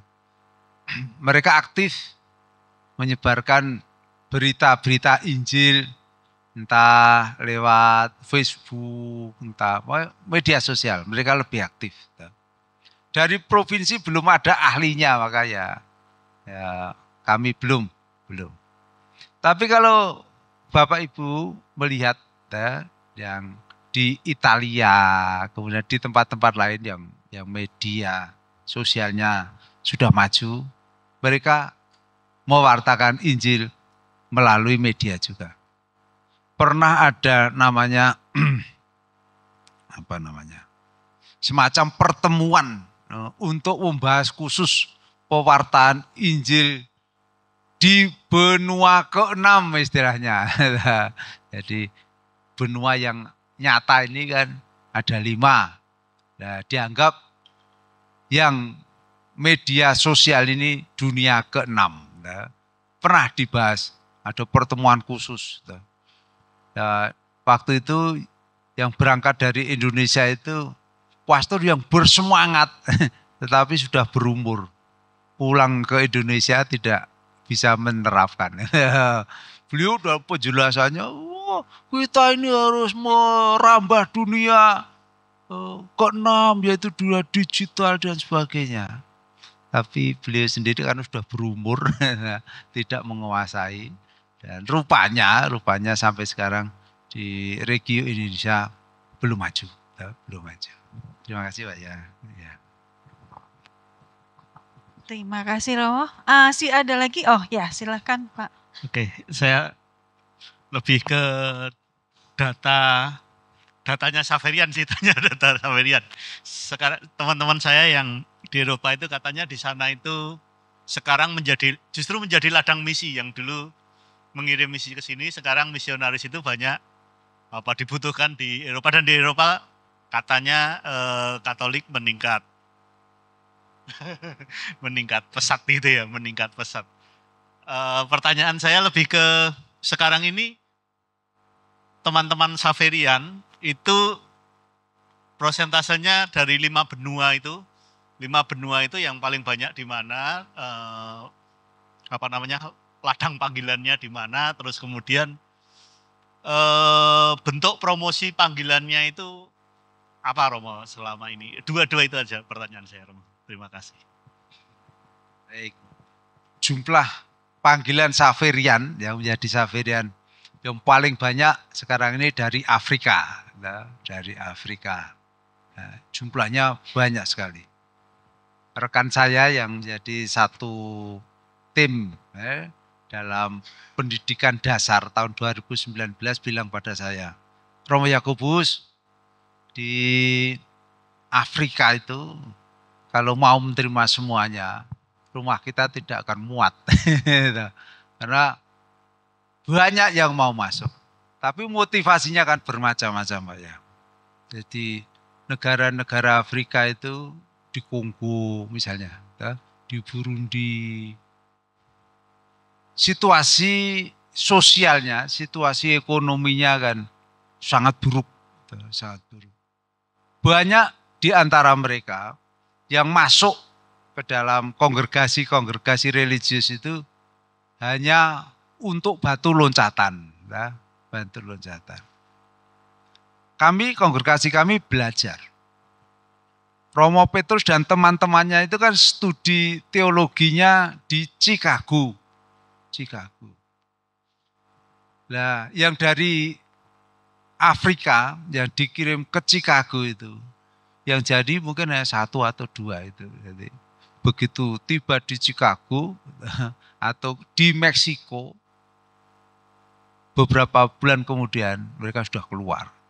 Alasannya aku udah punya panggilan itu, kan tidak bisa memaksa, tidak memaksa. Maka sekarang lebih hati-hati, dalam menerima panggilan anak muda di sana. Dilihat betul-betul motivasinya gitu. Yang kedua ya dari kita, dari Indonesia.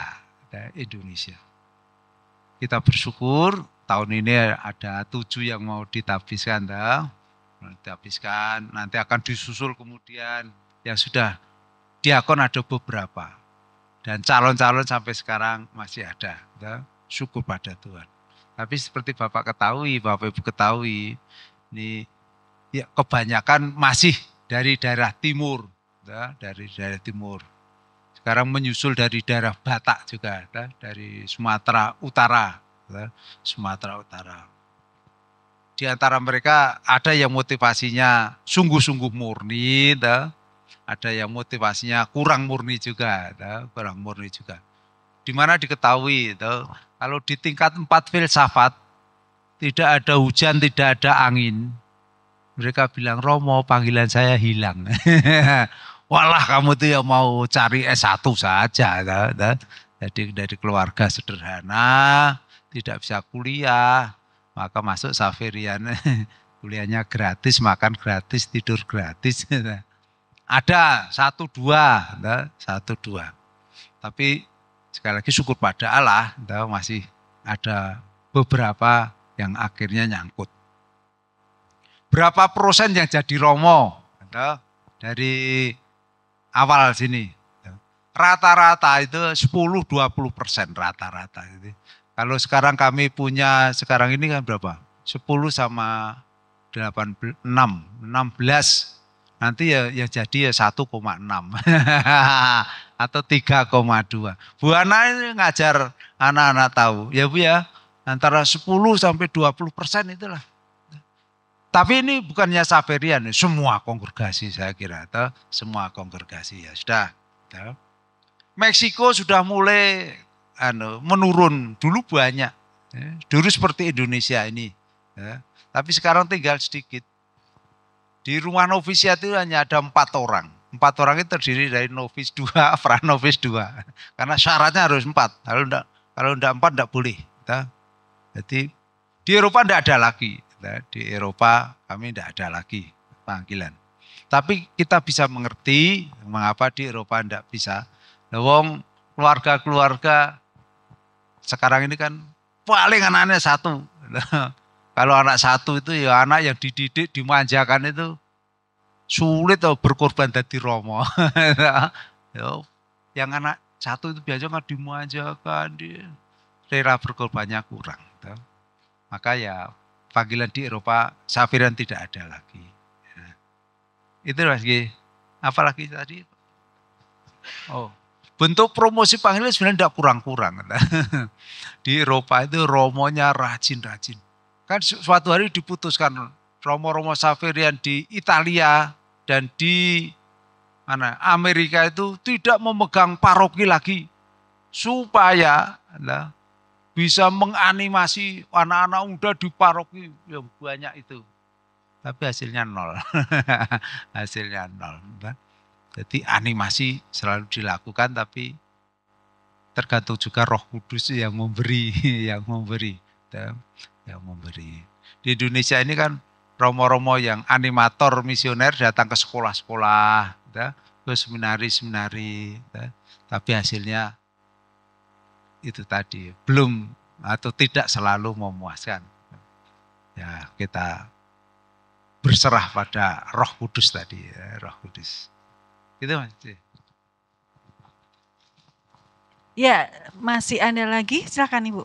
Ya, selamat malam Romo semuanya. Saya Sisil dari Vincentius. Tadi saya dengar Romo bicara tentang Suster Xaverian juga dan juga Bruder. Saya juga punya keinginan tahu untuk pelayanan mereka itu bentuk peran sertanya seperti apa, karya pelayanan mereka. Kemudian menjawab ini saya berdoa juga dulu. Tapi saya tertarik Romo. Karena saya suka sekali untuk pelayanan. Saya nggak tahu nanti saya mau jadi apa di sana, tapi saya berdoa dulu. Malam ini saya katakan saya tertarik untuk menjawab pertanyaan Romo. Begitu saja, itu aja Romo, terima kasih. Bentuk pelayanan para suster menghidupi karisma yang sama yang diterima melalui Bapak Konforti itu ya. Di mana mereka hadir untuk mewartakan kabar sukacita Injil kepada orang-orang yang belum mengenalnya. Ini yang digarisbawahi pertama. Nah kemudian disesuaikan dengan daerah masing-masing. Daerah di mana perlu dialog antar agama, perlu dialog dengan budaya, mereka melakukannya. Tapi banyak juga suster-suster Xaverian yang memenuhi kriteria ketiga, yaitu membebaskan orang-orang miskin dan menderita tadi Pak. Jadi pelayanan karitatif, pelayanan karitatif. Nah, tergantung di daerah masing-masing.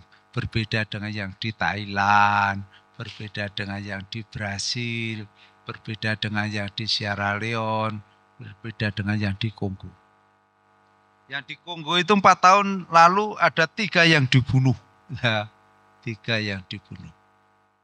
Penyebabnya sampai sekarang belum jelas. Sampai sekarang belum jelas. Mengapa mereka dibunuh? Tapi mereka dibunuh berturut-turut. Ya. Suster Xaverian. Jadi tinggal dalam satu komunitas, satu dibunuh, kemudian menyusul yang kedua. Terus merasa aman, merasa aman, mereka kembali ke rumah. Tapi rupanya malam-malam ada orang yang bersembunyi di atap itu. Kemudian membunuh yang ketiga. Tidak tahu apa motivasi mereka. Kemungkinan di antara mereka ada yang tidak suka kalau ada orang itu dibebaskan dari penderitaannya gitu. Dalam arti apa? Untuk mengacaukan situasi di situ. Tapi itu salah satu resiko seorang misionaris. Tapi mereka bekerja baik. Jumlah mereka tidak banyak, sekitar 300-350 gitu. Tapi tersebar di mana-mana. Termasuk di Jepang. Itu Pak ya. Gitu. Iya, terima kasih Romo. Masih ada yang ingin, ya. Minta tolong.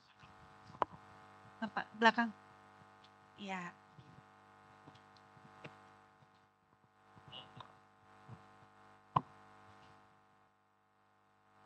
Selamat malam Pastor. Nama saya Guntur. Mohon maaf kalau pertanyaan ini sedikit keluar dari konteks. Tadi saya dengar prosentase antara yang mendaftar mengikuti pendidikan calon pastor. Pastor tadi mengumpulkan 20%, mungkin kurang ya. Pertanyaan saya, mereka itu mengundurkan diri itu kebanyakan alasannya apa, Pastor? Apakah ada kaitannya dengan syarat harus selibat? Satu. Pertanyaan kedua, apakah peraturan selibat yang dianut Katolik itu berdasarkan firman Tuhan atau karena kesepakatan konsili? Terima kasih.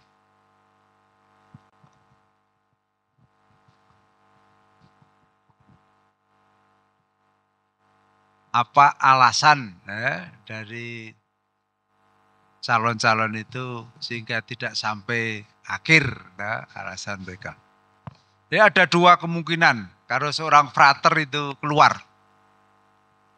Yang pertama karena kehendaknya sendiri. Yang datang ke seminari-seminari itu kan tidak semuanya dipilih oleh Kristus. Yesus mengatakan banyak yang dipanggil, sedikit yang dipilih. Jadi kalau orang tidak punya panggilan, sungguh-sungguh tidak punya panggilan. Meskipun mau, tapi tidak bisa. Maka mereka mengundurkan diri. Kemungkinan kedua diundurkan, diminta oleh formator itu untuk keluar. Kami kan mengamati setiap tahun perkembangan masing-masing calon. Sebagai Xaverian punya tuntutan. Xaverian ini mestinya punya ini, katakanlah punya semangat misi. Semangat misi. Mereka setiap hari Minggu dikirim ke rasulan. Kalau yang sungguh-sungguh dipanggil menjadi misionaris itu, berangkat ke rasulan penuh semangat. Dan kreatif, mempersiapkan diri supaya penyampaiannya nanti mudah dimengerti dan sebagainya. Dan dalam percakapan sehari-hari nampak yang bersangkutan ini bersemangat misi. Tetapi kalau hari Minggu saatnya berangkat, yang bersangkutan malas-malasan, kadang-kadang, loh kok kamu tidak pergi ke kerasulan, apa alasannya? Romo. Nah, berarti kamu tidak terpanggil menjadi. Ada yang suka berdoa. Tapi tadi kalau disuruh mewartakan Injil, membawakan Injil itu dredeg. Dilatih. Mbak ini gurunya nih, guru public speaking. Ada yang tidak berhasil. Ya kalau gitu panggilanmu jadi Romo Pertapa aja. Pertapa. tugas kami menunjukkan gitu, menunjukkan itu. Apakah karena selibat? Nah, ada yang langsung bisa kita ketahui itu karena selibat. Dalam arti yang bersangkutan tidak bisa hidup sendiri, sebagai frater tapi mau hidup double ya, itu pada yang pacaran gitu. Kalau diketahui ya kami bilang ya, pilihlah kamu mau menjadi imam yang selibat atau kamu mau berkeluarga. Tidak ada yang memaksa, pilihlah gitu. Kalau akhirnya yang bersangkutan, saya tidak kuat Romo, saya tidak kuat, ya sudah, mundurkan. Tapi tidak semua, ada 1-2 yang karena itu Pak ya, karena selibat. Karena selibat. Apalagi pertanyaan, ini yang apakah gereja mengikuti konsili atau sabda Allah? Hasil konsili Vatikan kedua ya, kan merupakan hasil permenungan bersama atas sabda Tuhan. Nah, sabda Tuhan dari ini, di zaman ini, bagaimana kita menerapkannya kan gitu Pak. Jadi apa yang diputuskan di dalam konsili, apa yang diajarkan konsili, selalu merujuk pada kitab suci. Tidak ada ajaran konsili yang lepas dari kitab suci, tidak ada. Tapi di dalam konsili, sabda Tuhan dalam kitab suci itu lebih membumi. Lebih membumi. Dengan demikian diharapkan bisa dihidupi kan gitu. Gitu Pak ya. Sudah semua. Ya, masih ada yang mau bertanya? Oh iya, silakan Bu Heni. Saya takut ini yang tanya wakil ketua Dewan Paroki ini. Selamat malam Romo, Bapak Ibu. Saya Heni dari lingkungan Klara. Pertanyaannya ada 2. 1, apa syaratnya menjadi awam Xaverian? Yang kedua, boleh diceritakan sedikit program-program atau kegiatan yang dilakukan oleh awam Xaverian. Terima kasih. Di sini ada ketua awam Xaverian. Jawab, Pak. Jawab. Nanti Bu Ana bantu jawab. Ya. Silakan Pak, tidak apa-apa. Ya.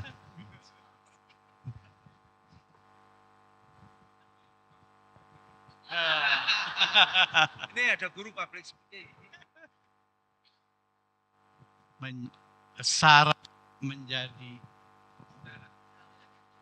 Syarat menjadi awam Xaverian itu tidak seperti syarat menjadi Romo atau frater.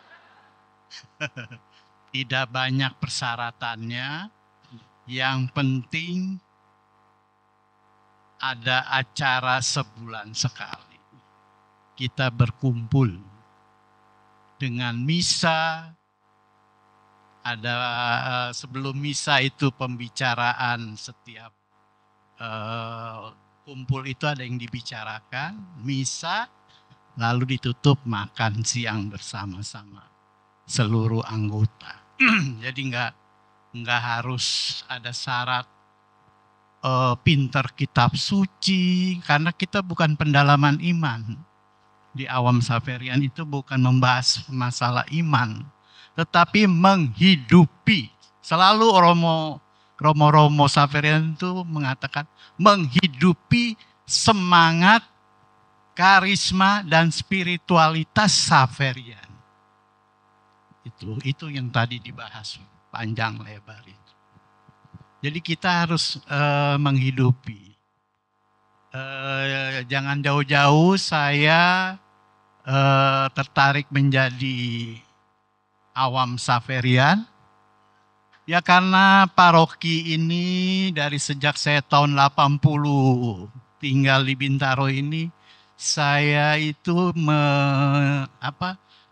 menjadi murid Kristus melalui para pastor Xaverian. Jadi dari Otelo, dari Bruno, dari Nico, dari banyak Lorenzi, terutama ya memang banyakkan dari Lorenzi, Daniel, Geris, dan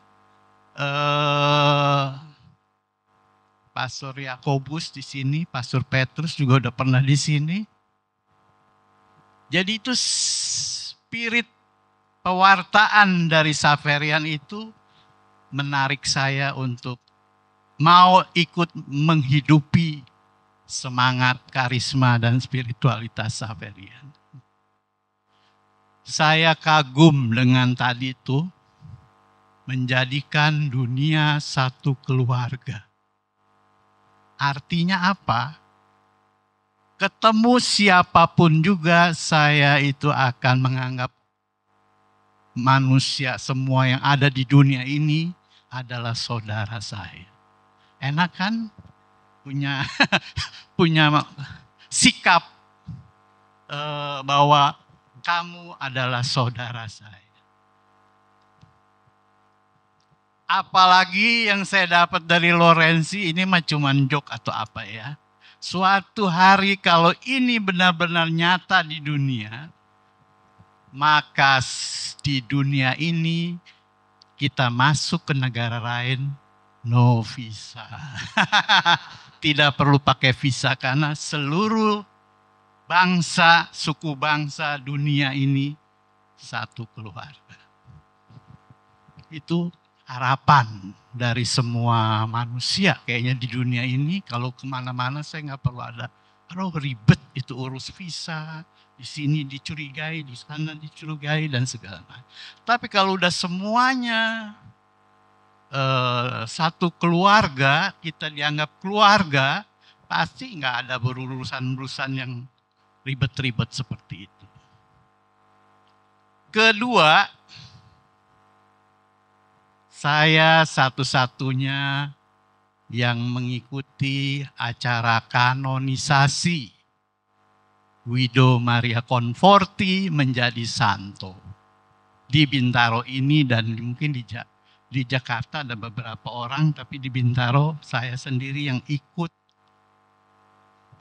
Jadi begitu mengikuti acara itu seminggu sebelum kanonisasi kita napak tilas Guido Conforti di Itali. Dia jadi uskup, dia kaul kekal, dia menjadi pendiri Xaverian dan segala macam itu kita napak tilas ke semua tempat-tempat yang pernah dijalani oleh Conforti dengan misa dan segala macam. Jadi saya sudah punya bayangan di surga nanti bagaimana lah, kasarnya begitu. Jadi misa, waktu dimanapun juga kami misa, karena itu seluruh dunia yang menghadiri itu. Saya punya kebanggaan bahwa ada bahasa Indonesia yang dipakai di salah satu ritus, entah itu di pembukaan, entah itu ada di persembahan, di paroki katedral lain itu persembahan, kan banyak misa tuh. Jadi ada bahasa Indonesia, entah doa umat, ada salah satu wakil berbahasa Indonesia. Jadi begitulah nanti kalau kita nanti misa di surga, kayaknya ya bayangan saya seperti itu. Bahwa kita mengenal bahasa surga itu karena bahasa yang kita pakai itu, yaitu itulah Pentakosta. Yang begitu banyak suku bangsa itu bisa mendengar apa yang dibicarakan Petrus pada waktu dia berkhotbah. Itulah bahasa roh yang sesungguhnya. Jadi kedua, ini saya fair-fairan aja ya, siapa tahu ada yang mengikuti saya gitu. Masuk Pak. Kalau nanti ada sesuatu yang membutuhkan Romo, saya udah gak khawatir lagi Bu Heni. ini adalah bapak dalam keluarga saya. Romo-romo Xaverian di seluruh Indonesia ini, karena saya masuk dalam keluarga misionaris Xaverian, misionaris karismatik Xaverian, jadi saya nggak ketakutan, nggak kebagian Romo itu istilahnya. Enak kan kalau punya kepastian seperti itu, kita tidak susah mencari Romo untuk misa requiem, misa 40 hari dan segala macam. Dan saya memang menyaksikan juga di Parma itu yang tadi Romo katakan calon beato namanya Pietro Uccelli yang akan oleh orang Parma mau diajukan menjadi beato. Jadi memang di sana itu kayak kalau di novisiat itu kan ada security yang duduk di paling depan. Jadi itu keluarga waktu dulu novis di Parma itu tidak kekurangan soal itu banyak umat yang menaruh gandum. Kalau kita di sini ya beras, mungkin minyak sayur dan segala macam, nggak pernah ada habis-habis. Makanya dia diangkat menjadi calon beato, di samping rektor pertama di Cina, tapi juga menjadikan rumah di Parma itu tidak kekurangan. Itu saja dari saya. Terima kasih Pak Albert. Ya, itu semoga sudah menjawab ya, Bu Eni. Atau masih ada yang mau ditanyakan? Enggak ya. Tapi saya boleh tanya ya Romo, apakah ada syarat untuk jadi awam Xaverian itu harus misalnya usia sekian? Apakah anak muda boleh masuk di awam Xaverian? Boleh, tidak ada batas. Oke. Boleh, berarti saya boleh bawa pasukannya Romo ya. Ya, karena sesuatu hal yang baru. Saya sering mendengar awam Xaverian. Saya sempat pernah bertanya juga, gimana caranya bisa masuk awam Xaverian? Apakah ada syarat-syarat tertentu? Ternyata enggak ya Romo? Enggak ada. Ya. Baik, Bapak Ibu, berarti kalau menjadi awam Xaverian tidak ada syarat, Pak Albert segera membuka untuk mendaftar ya. Tapi mungkin sebetulnya kan karena awam Xaverian yang tadi dibicarakan Romo itu kan kita siap juga untuk semoga kita bisa ikut ke tanah misi yang di mana ya Romo ya, ikut menghidupi ya. Nah, nggak mudah sebenarnya untuk jadi awam Xaverian. Bukan hanya sekedar datang pertemuan sebulan sekali, tapi yang paling berat adalah menghidupi itu tadi. Ya, oke, masih ada pertanyaan, kita masih ada waktu sekitar 5 menit lagi, 6 menit lagi, masih ada yang mau bertanya? Oh ya.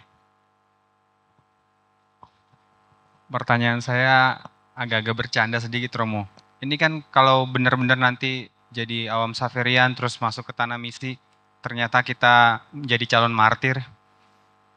Diasuransikan gak sih Romo?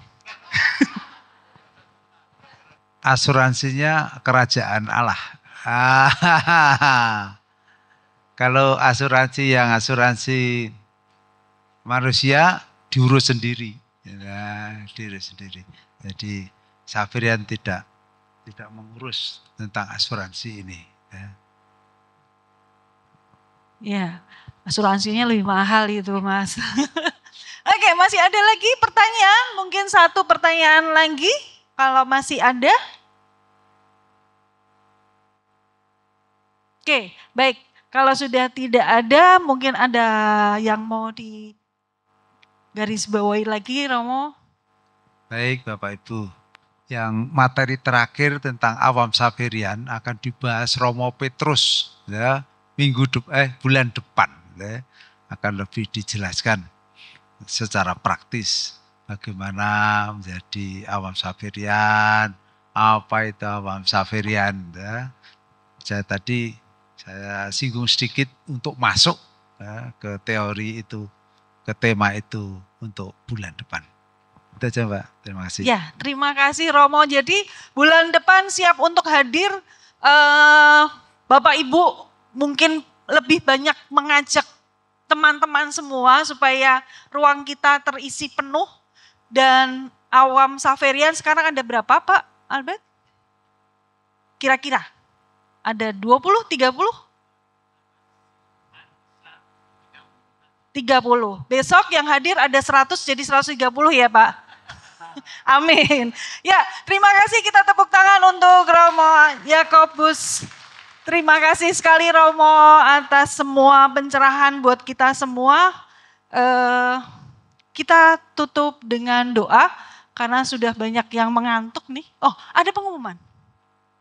Oke, ada pengumuman sebentar. Oh, Pak Arief, silakan. Baik, terima kasih. Tentu pertama kali terima kasih pada Romo Yakobus yang sudah memberi pencerahan pada kita semua.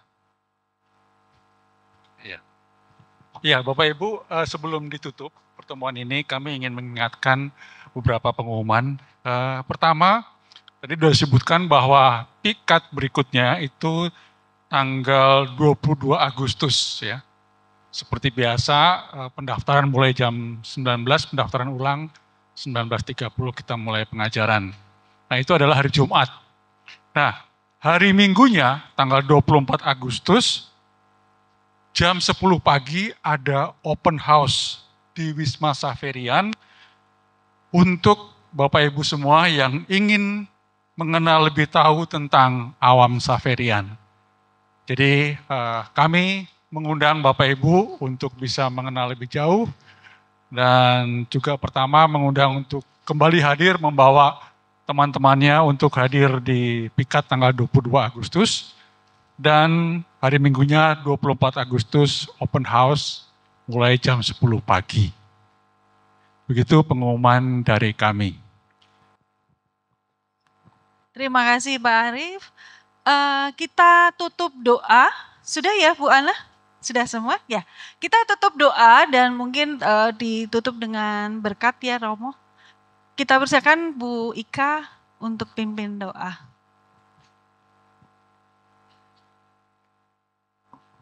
Baik, Bapak Ibu silakan bangkit berdiri. Dalam nama Bapa dan Putra dan Roh Kudus. Amin. Allah Bapa yang penuh kasih, kami mengucap syukur atas berkat dan penyelenggaraan-Mu untuk kami. Malam ini kami boleh mengenal lebih dalam tentang spiritualitas Xaverian. Mampukan kami Tuhan untuk bisa semakin beriman kepadamu dengan aksi nyata terhadap saudara-saudara kami yang terlantar, tersingkir dan teraniaya. Semoga kami mampu menjadi gereja kecil yang memancarkan sinar dan menjadi berkat bagi banyak orang. Tuhan, sebentar lagi kami akan meninggalkan tempat ini. Kiranya Tuhan lindungi perjalanan kami sampai ke tujuan kami masing-masing. Semua doa dan permohonan kami sampaikan kepadamu dengan perantaraan Tuhan kami, Yesus Kristus. Amin. Silakan Romo. Tuhan bersamamu Dan bersama rohmu. Semoga Allah yang Maha Baik memberkati Bapak Ibu dan seluruh anggota keluarga Anda masing-masing, Bapa dan Putra dan Roh Kudus. Terima kasih Bu Ika, terima kasih sekali lagi Romo. Jangan lupa ya Bapak Ibu, pikat yang bulan depan adalah dengan Romo Petrus dan tanggal 24 Agustus ada open house untuk awam Xaverian. Bawa teman-teman, kita semoga bisa mendapatkan awam Xaverian 130 ya Pak RP. Terima kasih semua, selamat malam. Puji Tuhan, selesai.